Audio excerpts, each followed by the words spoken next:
WhiskyJason here, Whisky Live Dublin 2024, together with Brian Nation, Master Distiller of Keeper's Heart. And legend in the Irish whiskey industry. I just want to hear you laugh. Yeah. I love your laugh. I must admit that. All right, very good. So you're the guy who left Middleton and went to the U.S. Absolutely. With your family, basically in the middle of the pandemic. Yeah. You moved from the wonderful mild temperatures of Ireland to the, let's say, the winter Not weather. so mild temperatures in Minneapolis, yeah. I was born in Erie, Pennsylvania, so I know that type of weather. Very good, very good. That's why my parents moved down to Virginia. And you moved there. Yeah. So how are you doing? It's going great. It's absolutely fantastic. Look, it was a massive opportunity, I suppose an opportunity to be involved in building a brand from the ground up. Yeah. And, at the time, easy option would have been to stay. Yes. But for me, I said, look, let's give it a go. Let's see what it's like. Right. And to be honest with you, it's been fantastic. Okay. The whole journey from, being involved in building the distillery, building up the blends, then building up actually producing our triple pot distilled rye, our triple pot distilled bourbon and American single pot still. The whole journey has been fantastic. And most importantly, we're having fun along the way as well, which is really important. That is important, isn't it? Very good. So let's talk about the whiskeys first on the market. Let's talk about what's to come. So which bottle should we pick first? So the first one really, this is the first release, which is Keeper's Heart Irish plus American. Just to give you a little bit of background, the vision of Keeper's Heart is to bring the best of both Irish and American distilling traditions together. And we do it in two ways. Number one is the blending that we're doing, where we're sourcing Irish whiskey from Great Northern Distillery, 4-year-old pot still, 4-year-old grain. And then we're sourcing American whiskey from MGP in Indiana, which is 4-year-old rye and 4-year-old bourbon. And then we blend these together at our distillery in Minneapolis.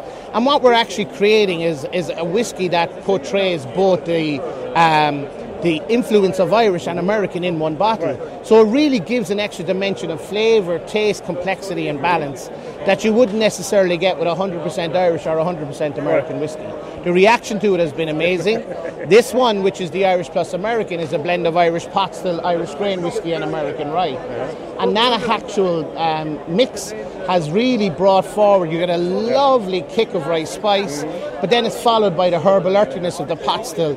It actually gives you almost like, the way I describe it when we taste it, is got this confectionery sweetness, almost like candied ginger, that really lingers on the palate.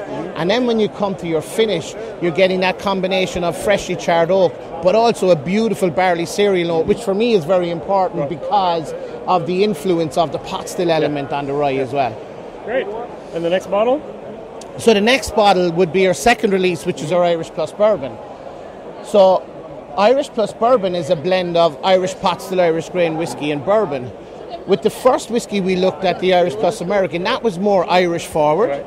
This one tends to be more bourbon on the nose, and the reason we did that is that when you're looking at getting an influence for, particularly when you want to convert American whiskey drinkers to this, you want to give them the comfort factor of the bourbon. Yeah. But then what happens is they get this huge, massive surprise of the influence of the pot still on the palate. And it really has surprised people.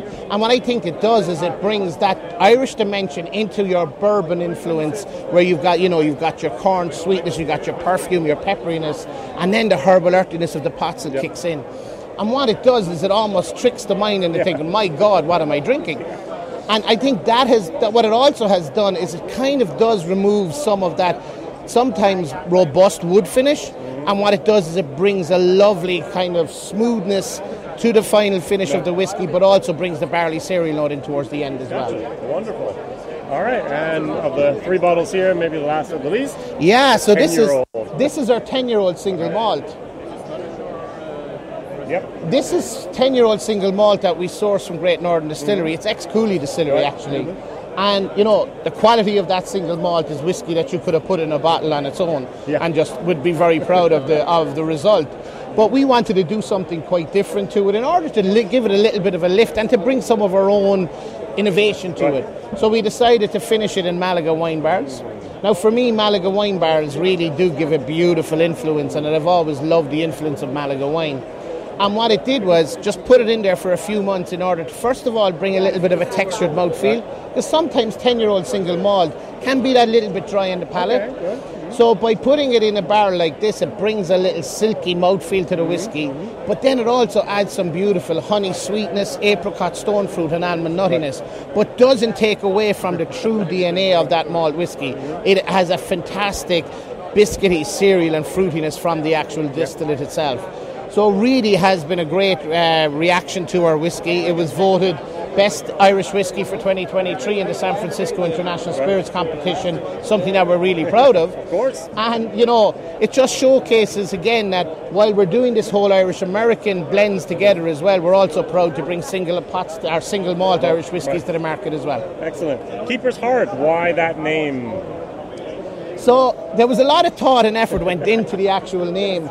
We didn't just throw the whole idea of a logo and brand to an agency and come back with something to us. We worked every day on this to try and make it our own. Were and you to really, part of it? I was part of it. Know that. Yeah. Okay, I thought the name was already there before. No, so absolutely. What we did was, it was funny because when I couldn't travel during COVID in Ireland, they used to have a meeting at 3 p.m. every Wednesday to discuss brand and logo and all of that. And it was 9 p.m. in Ireland. And it was supposed to be a 1 hour meeting. 1 a.m. in the morning, you're still on this call. But it was a fantastic process to go through because it got everybody to take complete ownership of the whole brand. And we came up with the brand Keeper's Heart for many different reasons. Keepers is a nod to the barkeep. And if you really want to build a brand and have advocacy, you really want the bartender to be your advocate for your brand. It's also keepers of quality, which is bringing to the process. I did not think of the barkeeper, but I thought of the keepers of quality. Quality. Yeah, but then it has an emotional point of view as well, which is I'm your brother's keeper, I'm your sister's keeper. And then a heart is a nod to the quality, the heart of the distillate, but also the heart and passion of the people at Keeper's Heart to really bring this brand to life.